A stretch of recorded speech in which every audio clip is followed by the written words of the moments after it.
¿Cuáles son los requisitos legales para que exista un contrato de trabajo en la Argentina? ¿Cuál es el marco legal que garantiza la ley de contrato de trabajo? ¿Cuáles son los elementos que están en todo contrato de trabajo? ¿Cuál es la diferencia entre un contrato de trabajo registrado y uno no registrado? ¿Qué pasa si yo no firmé un contrato de trabajo? ¿Existen los contratos de trabajo que no están escritos? ¿Qué herramientas tienen los jueces para entender que existe relación de trabajo o no? ¿Cuántos días a la semana tengo que trabajar para que exista contrato de trabajo? ¿Qué pasa si me contrataron pero soy monotributista? ¿Cuenta como relación de trabajo?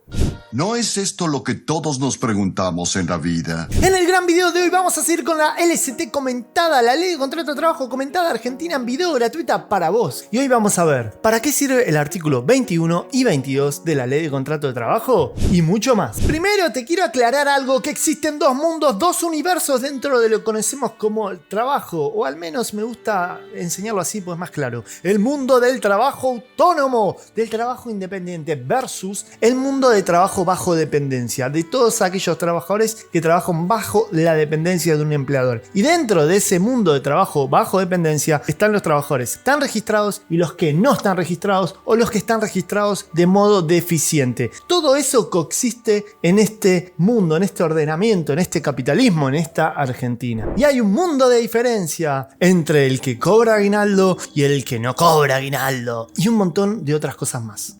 A modo de ejemplo, acá en el pizarrón virtual les puse un montón de cosas. Recuerden cosas que ya dimos, que tienen que ver con el orden público laboral. El trabajo bajo dependencia, el trabajador que está registrado tiene un montonazo de derechos que garantiza la ley, que vemos en este hermoso canal de YouTube, así que suscríbete. En cambio, el trabajador bajo dependencia que no está registrado tiene los mismos derechos, pero en el día a día no los tiene porque el empleador puede no cumplirlos, puede no respetarlos, pero legalmente tiene los mismos derechos. Pero en los hechos tenemos ese desfasaje entre que el trabajador que está registrado, que tiene obra social, que tiene aportes, y el trabajador que no está registrado, que no tiene obra social, que no tiene aportes. El trabajador que está registrado tiene aumentos paritarios, se le aplica un convenio colectivo. El trabajador que no está registrado no tiene paritarias, no tiene aumentos. El trabajador registrado tiene ART. El trabajador que no está registrado no tiene ART. Si tiene un accidente de trabajo, una enfermedad profesional, un accidente en itinere, está al horno, no tiene cobertura. Ojo, legalmente, si hay una relación de dependencia puede reclamar igual, pero tiene todos estos problemas de la prueba. Y lo mismo se aplica con toda la tutela del derecho laboral. Tiene licencia por enfermedad, uno sí, el otro no. Tiene aguinaldo, uno sí, el otro no. Tiene vacaciones, uno sí, otro no. Y lo mismo pasa con el trabajador autónomo. Si vos sos un trabajador verdaderamente autónomo, podés tener problemas con la AFIP porque vos sos tu propio agente de retención. En cambio, en el contrato de trabajo, la empresa es la que hace todos tus impuestos y te los paga cuando sos trabajador. Pero en el trabajo autónomo, vos podés tener problemas AFIP por el monotributo, por ser responsable inscripto o por lo que sea. Vos tenés una obra social que es más precaria en la mayoría de los casos. Por ejemplo, la obra social del monotributo es un bajón. O tenés los aportes del monotributo. Nada que ver un trabajador que se jubila como trabajador dependiente y uno que se jubila por ser monotributista o autónomo está al horno en la Argentina.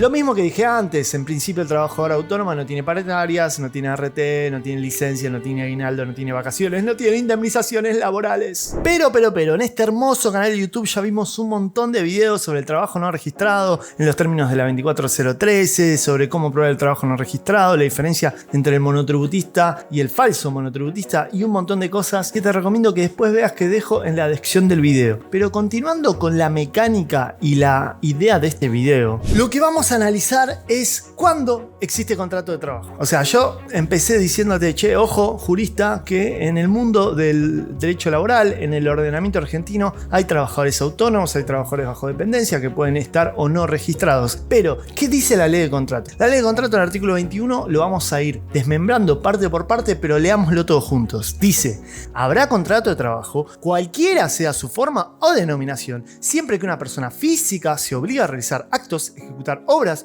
o prestar servicios en favor de la otra y bajo la dependencia de esta, durante un periodo determinado o indeterminado de tiempo, mediante el pago de una remuneración. Sus cláusulas en cuanto a la forma y condiciones de la prestación quedarán sometidas a las disposiciones de orden público, los estatutos, las convenciones colectivas de trabajo o los laudos con fuerza de tales y los usos y costumbres. Mucho tenemos que exprimir a este hermoso artículo 21 y tiene cosas muy copadas que las vamos a ver en este video.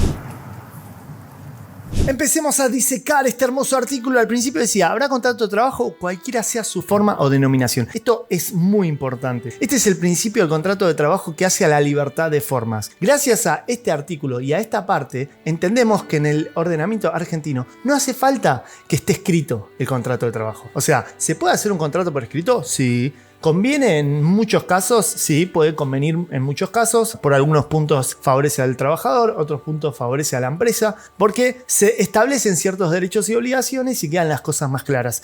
Pero si tu contrato de trabajo es verbal, como la mayoría de contratos de trabajo en la Argentina, ese contrato es válido, porque el artículo 21 dice cualquiera sea su forma o denominación, incluso si ese trabajo no fue registrado. Si yo empecé a trabajar de manera totalmente no registrada, que está mal dicho, pero se dice a veces en negro en la cultura popular, básicamente, lo hemos visto en todos los videos que les dejé antes, pero en los términos del artículo 7 de la 24013, si a vos no te registraron en el Sistema Único de Seguridad Social y no te registraron en los libros de comercio de la empresa, vos sos un trabajador no registrado, pero tenés los mismos derechos, porque hay libertad de formas. Puede existir contrato de trabajo a pesar de que la empresa no te haya registrado el contrato de trabajo. Lo mismo hemos visto en este hermoso canal de YouTube, el principio de primacía de la realidad. Todo lo que tiene que ver con el fraude y la simulación. Si la empresa esconde un contrato de trabajo en un contrato de pasantía, esconde el contrato de trabajo en un contrato de locación de servicios, en un falso monotributo, esconde el contrato de trabajo en una figura no laboral como el trabajo benévolo o cualquier otra, aún así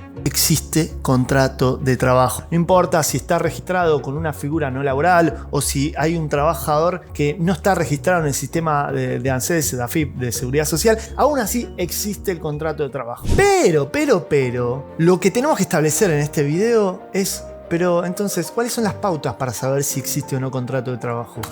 Y eso es lo que vamos a ver en este hermoso video analizando este gran artículo 21 y 22 de la Ley de Contrato de Trabajo y mucho más. ¿Y cómo me voy a olvidar del principio de primacía de la realidad? ¿Por qué, jurista? Porque lo que importa es lo que pasa en la realidad y no lo que figura en la formalidad. Por eso en este video que les mostré recién hablamos del principio de primacía de la realidad y la nulidad de todos esos contratos o relaciones falsas de la simulación del fraude. Y sigamos con este hermoso artículo 21 que decía: siempre que una persona física se obliga a realizar actos, ejecutar obras o prestar servicios en favor de otra. Entonces vemos que lo que marca la ley de contrato de trabajo es que el trabajador tiene que ser una persona física. Esto es clave. Y se tiene que obligar. Y para eso tiene que ser un trabajador que básicamente tiene que poder obligarse al pago. Deberíamos entonces repasar brevemente el artículo 957 y 958 del Código Civil y Comercial de la Nación argentino, que habla básicamente de qué es un contrato, qué es un acto jurídico, donde las partes manifiestan su consentimiento para crear, regular, modificar o transferir o extinguir relaciones jurídicas patrimoniales, que las partes son libres para celebrar un contrato y determinar su contenido dentro de los límites impuestos por la ley, el orden público, la moral y las buenas costumbres. Esto es muy importante porque el límite es este orden público y sobre todo en nuestro caso porque es orden público laboral, como vamos a ver en unos minutos, lo que es muy importante entender del tema. Pero sigamos. Lo que acabamos de leer entonces es uno de los elementos del contrato de trabajo que tiene que ver con el carácter personal de la prestación, de que el trabajador es una persona física y que tiene que prestar su consentimiento. Ya vamos a ver en este curso de la ley de contrato de trabajo comentada en video gratuita para vos el tema del artículo 25 de qué se considera trabajador y el tema de la capacidad cuando veamos el artículo 32 y siguientes. Pero retengan esto, que necesita el contrato de trabajo este carácter tanto de que sea personal como el tema del consentimiento del trabajador, ya sea expreso o tácito.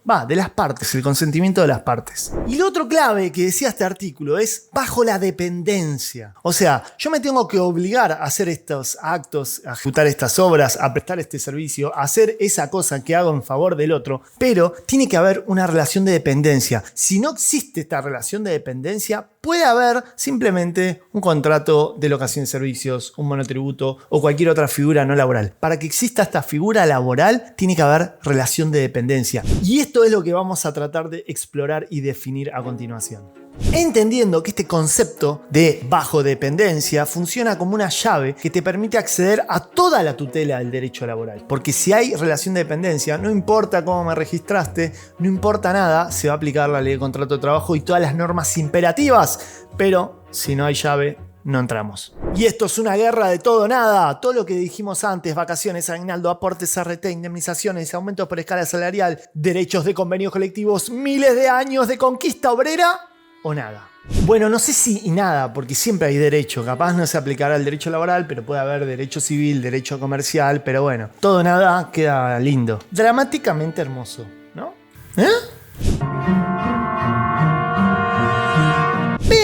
Pero hay un problemita con la ley. Que la técnica legislativa no define la dependencia. O sea, el artículo 21 que leímos y el artículo 22 que vamos a leer no define exactamente qué es una relación bajo dependencia. Pero, esto es algo bueno. La ley no define qué es dependencia a propósito. ¿Por qué? Porque la dependencia es un concepto dinámico que va cambiando con el paso del tiempo. O sea, no es lo mismo la relación de Chaplin con la fábrica y la relación de los repartidores de las plataformas de la SAP de hoy en día.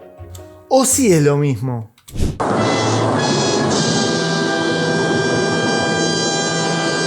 Básicamente lo que les quiero transmitir es que el hecho de que la ley no defina exactamente qué es la relación de dependencia es algo bueno, porque permite que ese concepto sea más flexible y que sea aplicable a un montón de supuestos que si los definimos lo estamos dejando de lado, básicamente.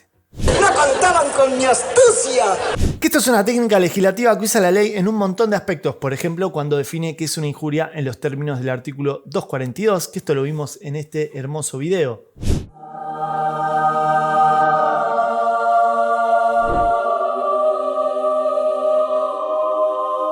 O sea, la ley no te dice escupir a tu jefe es una causal de despido. La ley te da pautas para que vos entiendas que si escupís a tu jefe te pueden despedir. Porque son incumplimientos genéricos. Y para eso está nuestra tarea como juristas de intérpretes del derecho, y por eso hay que estudiar bastante para saber cómo piensa un jurista, cómo piensa un juez. Porque si yo te digo, por ejemplo, escupir a tu jefe es una causal de despido, viene alguien, se pone saliva en la boca y te la tira y técnicamente no te escupió. Entonces no me podés despedir porque yo no te escupí. Ahora, si decimos que en realidad es un incumplimiento tan grande que amerita la extinción del vínculo, uno puede decir, bueno, está bien, no me escupiste, pero eso consistió en la misma falta de respeto y eso está mal. Y eso está mal. ¿Qué? ¿Por qué no lo dijeron? Y acá es lo mismo. Si yo digo que solo hay contrato de dependencia si hay alguien trabajando en una fábrica, en una máquina haciendo tal cosa, capaz un vendedor me va a decir, che, pero yo vendo, no trabajo en una máquina. ¿Qué? ¿No hay relación de dependencia? Sí, también hay relación de dependencia. Eso lo va a determinar la justicia. ¿Y cuáles son las pautas entonces juristas para determinar si existe o no una relación de dependencia? Veamos. Para jurista, soy jurista del futuro. Interrumpe este video por un segundo para decirte que si a vos te gusta este contenido, suscribite, dale like, compartilo. Y si querés aprender cómo ser un verdadero laboralista en la Argentina, un laboralista a nivel Dios, sumate a la Academia de Juristas, donde enseño derecho laboral todas las semanas, casi todos los martes del año. Grabo las clases y las subo. Ya hay más de 150 horas de clase con mis modelos de demanda, mis modelos de liquidaciones, mis modelos de telegrama, y respondo preguntas en vivo y hacemos una comunidad. Tenés acceso a un grupo exclusivo de WhatsApp y un montonazo de cosas que te dejo el video acá arriba para que te enteres. Y sigamos con este video que está buenísimo. Está buenísimo, ¿no? Sí, está buenísimo. En este gran canal de YouTube ya vimos ciertas nociones con la dependencia jurídica, técnica y económica. Estas son pautas que usan los jueces para ver si existe relación de dependencia o no. La más importante, la única que vale la pena profundizar para saber si hay relación de dependencia o no, es la dependencia jurídica. Tiene que ver con la facultad de dirección, la facultad de organización y la facultad sancionatoria del empleador. O sea, este empleador puede decirle básicamente cómo se organiza la empresa, puede decirle al trabajador cómo tiene que cumplir las tareas, puede sancionarlo si se equivoca. ¿Qué puede hacer? Si este sujeto, si este empleador puede decir cómo se organiza la empresa, entonces puede decirle al trabajador, vos tenés que vender siguiendo este protocolo, puede decirle al trabajador, che, esto lo hiciste mal, te voy a sancionar. Si tiene control, existe esta dependencia jurídica. En cambio, la dependencia técnica a veces está en un contrato bajo dependencia, en una relación bajo dependencia, y a veces no. La dependencia técnica tiene que ver cuando el trabajador depende del conocimiento técnico del empleador para hacer una tarea. O sea, técnicamente no es que me digan cómo hacer las cosas, sino que yo necesito del conocimiento técnico. Por ejemplo, yo soy abogado. Si me contrata una empresa, capaz me puede contratar como trabajador autónomo o como trabajador bajo dependiente. Pero si me contrata bajo dependencia, Aún así, el empleador no sabe cómo funciona un juicio. Entonces no me va a decir, bueno, presentá tal recurso, fundamentalo de tal forma, porque no entiende el derecho procesal y no entiende lo que significa ejercer la abogacía. Lo mismo con los médicos. Un médico no puede recibir órdenes de alguien que no es médico para tratar a un paciente, porque eso sería una locura. Esto quiere decir que los autores usan la dependencia técnica porque a mayor dependencia técnica uno huele que hay una relación bajo dependencia. Pero esto no quiere decir que si no hay dependencia técnica no hay relación de dependencia. Es un concepto que ayuda, pero que no define la situación. Y lo mismo pasa con la dependencia económica. ¿Yo dependo como trabajador de esto para subsistir? Bueno, a mayor dependencia económica, uno huele que hay una relación de dependencia encubierta muchas veces, pero a veces no, porque puede haber pluriempleo o capaz, no sé, yo trabajo como docente una vez por semana y eso lo hago de hobby y capaz en realidad mi trabajo lo gano ejerciendo la profesión, como me pasa a mí. Yo en la UBA, o sea, no significa nada económicamente. Entonces, uno huele que a mayor dependencia económica puede existir una fuerte presunción de un trabajo bajo dependencia. Pero esto no quiere decir que sea determinante porque hay excepciones, hay pluriempleo, etcétera, etcétera. Sin embargo, es un tema importante, como que los jueces al momento de ver si hay relación de dependencia o no, exploran esto. Che, hay dependencia jurídica, hay dependencia técnica, hay dependencia económica y en base a eso van analizando. Pero la más importante es la dependencia jurídica. ¿Puede organizar la empresa? ¿Puede dirigir lo que va a hacer el trabajador y lo que no va a hacer? ¿Estas órdenes? ¿Puede sancionarlo? ¿Qué poder tiene el empleador respecto al trabajador en este caso?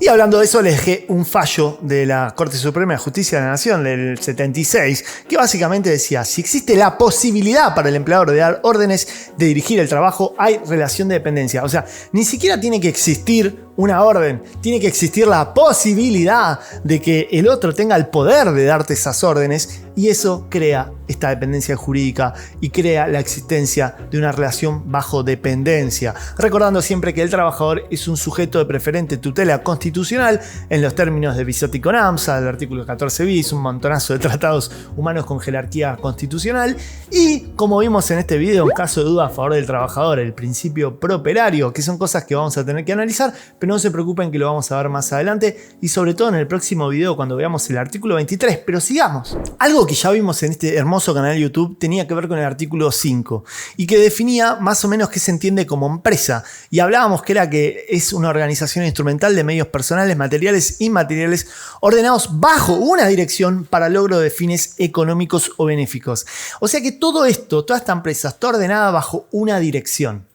Por eso es muy importante entender si el trabajador está inserto en una relación ajena o parcialmente ajena, porque si la organización de ese trabajo es de este tercero, es de este empleador, mejor dicho, ahí hay relación de dependencia. Pero si yo soy totalmente autónomo, no estoy inserto en ningún lado, ahí no hay relación de dependencia. Entonces es importante ver no solo el control que tienen una parte sobre la otra, sino qué tanto está inserto en la relación. Por ejemplo, quién es dueño de la clientela, del marketing, quién se beneficia, a nombre de quién están los contratos de alquiler, etcétera, etcétera, etcétera. Un millón de cosas que tenemos que analizar y la pregunta clave es esta. ¿Está inserto en una relación ajena o parcialmente ajena? ¿Lo que hace el trabajador lo perjudica a él en carácter personal o está perjudicando a una empresa, a una marca? ¿Qué onda?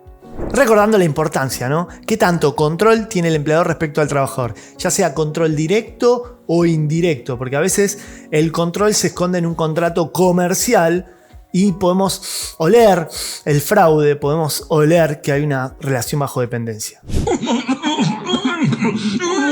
Sigamos con este hermoso capítulo. El artículo 21 decía, durante un periodo determinado o indeterminado de tiempo. Y acá tenemos que hablar del famoso carácter de permanencia. Pues ustedes saben que ya vamos a ver en este hermoso curso de la ley de contrato de trabajo comentada, pero hay un montón de contratos. Hay contratos a plazo fijo, contratos de temporada, contratos eventuales, contrato a tiempo parcial. Bueno, hay un montón de contratos laborales en la ley de contrato de trabajo. Pero los autores hablan que para que exista relación de dependencia tiene que haber una ejecución continuada de tracto sucesivo.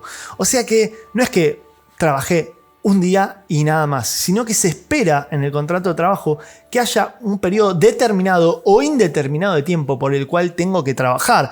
Pero ojo, lo que acaba de decir el artículo es que puede ser cualquier periodo determinado o indeterminado de tiempo. O sea, podría ser un contrato a plazo fijo por un día. Podría ser que a mí me contratan para trabajar una semana, un mes. Y en ese caso sería válido el contrato de trabajo. Sin embargo, en la práctica hay que tener mucho cuidado con el caso en concreto, porque a menor tiempo, más difícil va a ser entender que lo que existió ahí es un contrato de trabajo. El ejemplo más obvio sería, no sé, yo acabo de contratar a un plomero porque se me rompió el baño, el plomero vino, me arregló el baño y se fue. Y ahí no hay relación de dependencia. Por muchas razones. Primero, por el carácter de permanencia. No es que yo todos los días tengo que arreglar un baño. Segundo, porque este plomero es un profesional independiente que tiene sus servicios profesionales publicados en páginas amarillas donde él es dueño de su marca, del marketing. Él establece el precio, él establece el uniforme, él establece si puede venir o si no puede venir. Yo no le doy órdenes. Yo no le digo, che, no te puedes tomar vacaciones. No. El carácter de permanencia es importante para oler si existe o no relación de dependencia. Sin embargo, recuerden esto, que la ley admite excepciones como el contrato de plazo fijo, el contrato de temporada, el contrato eventual, donde también existe relación de dependencia. Puede existir relación de dependencia en contratos de un mes, de un día, de 10 días. Pero el carácter de permanencia y el factor tiempo es muy importante para analizar el caso en concreto. Y continuamos disecando, desmembrando este hermoso artículo 21 y decía, mediante el pago de una remuneración. Todos queremos dinero, show me the money. ¡Muéstrame el dinero! Te felicito, sigue siendo mi agente. Y acá tenemos que recordar qué es remuneración. Porque a los fines de esta ley, en los términos del artículo 103, que ya lo vamos a ver en profundidad y ya vamos a ver jurisprudencia y cosas importantes, dice que a los fines de esta ley se entiende como remuneración la contraprestación que debe percibir el trabajador como consecuencia del contrato de trabajo, o sea, eso que yo recibo por el contrato de trabajo. Y dice, por ejemplo, que dicha remuneración no puede ser inferior al salario mínimo vital y móvil o al salario de convenio básicamente, y dice que el empleador le debe al trabajador la remuneración aunque éste no preste servicios por la mera circunstancia de haber puesto a disposición su fuerza de trabajo a disposición de aquel. ¿Qué quiere decir esto en castellano? Que a mí no me pagan por trabajar, técnicamente hablando.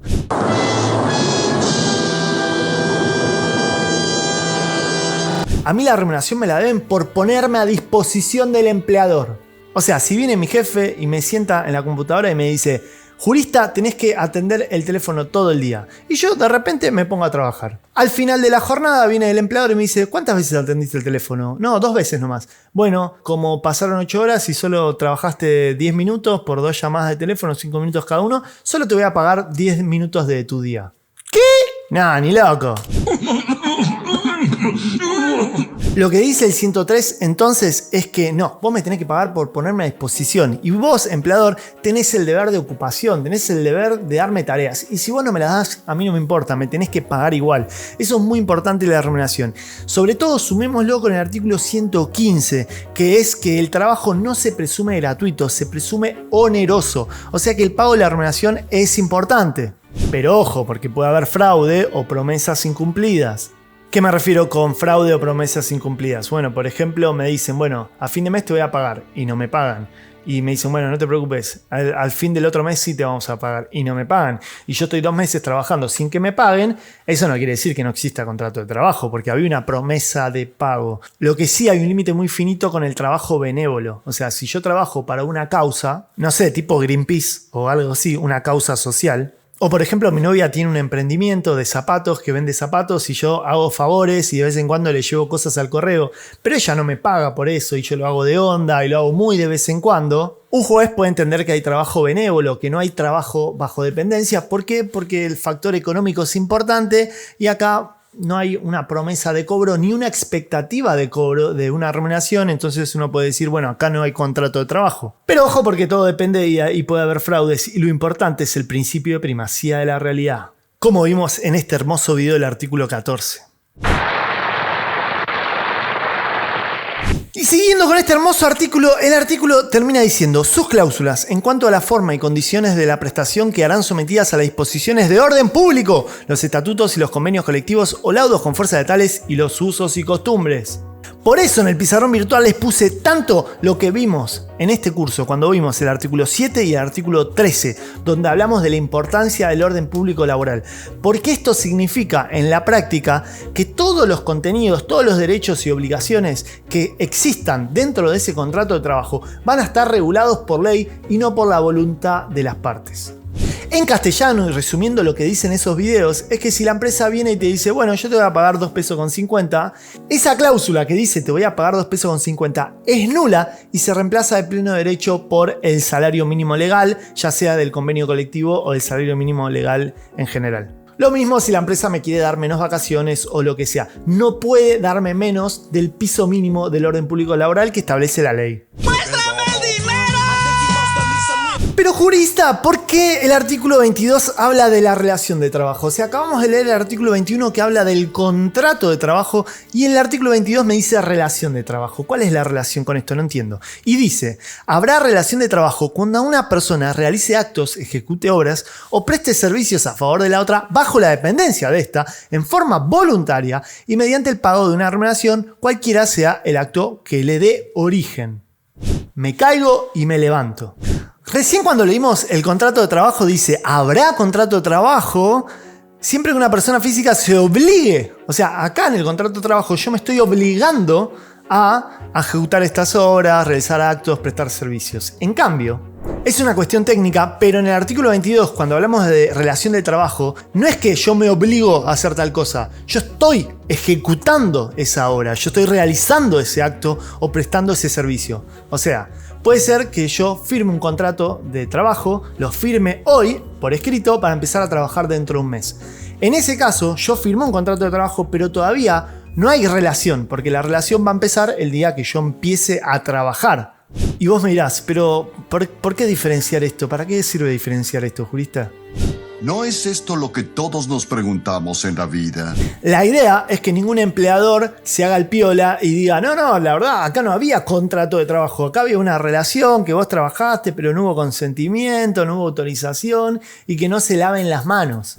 Y el artículo 22 también habla de básicamente lo mismo, o sea, bajo la dependencia de esta, se está obligando voluntariamente, mediante el pago de una remuneración, cualquiera sea el actor que le dé origen, o sea, es muy parecido, pero una cosa es el contrato de trabajo en sí y otra la relación de trabajo. Y ya vamos a ver cuando veamos el artículo 24 que puede haber efectos del contrato de trabajo sin relación de trabajo y les voy a traer un fallo, un caso de la vida real buenísimo que habla de esto. Pero básicamente, si yo me obligo a trabajar dentro de un mes, puede existir hoy el contrato de trabajo, puede estar celebrado hoy porque hay voluntad de celebrar, hay consentimiento para celebrar ese contrato. Pero en realidad, si bien los efectos del contrato de trabajo empiezan desde que se celebra, la relación de dependencia en sí empieza después, cuando empieza a ejecutarse el contrato de trabajo y puede haber ciertas consecuencias jurídicas a todo esto. Y si pensás que este artículo te voló la cabeza, todavía tenemos que hablar de un montonazo de cosas respecto al contrato de trabajo, pero lo vamos a ir viendo artículo a artículo. Y en el próximo video vamos a ver uno de los más importantes de toda la ley de contrato de trabajo en relación a la existencia o no del contrato de trabajo y tiene que ver con la presunción del artículo 23, que básicamente vamos a profundizar jurisprudencia, que dicen los autores, que dicen los jueces, qué pasó en la vida real, porque dice que el hecho de que exista una prestación de servicios hace presumir la existencia del contrato de trabajo y noten que este artículo no habla de una presunción de una prestación de servicios bajo dependencia, sino que dice si hay prestación de servicios voy a presumir que hay contrato de trabajo bajo dependencia. Y también a futuro vamos a ver el caso de Juan, el repartidor socio de Superpedidos. ¿Hay relación de dependencia? ¿Hay contrato de trabajo? ¿Sí o no? ¿Por qué? Suscríbete a este canal y entérate. Yo soy el doctor Esteban Diego de Albuquerque, abogado laboralista, docente universitario, y vos hiciste clic en el lugar indicado. Nos vemos en el próximo video. Y no te olvides de compartirlo, que están buenísimos los videos.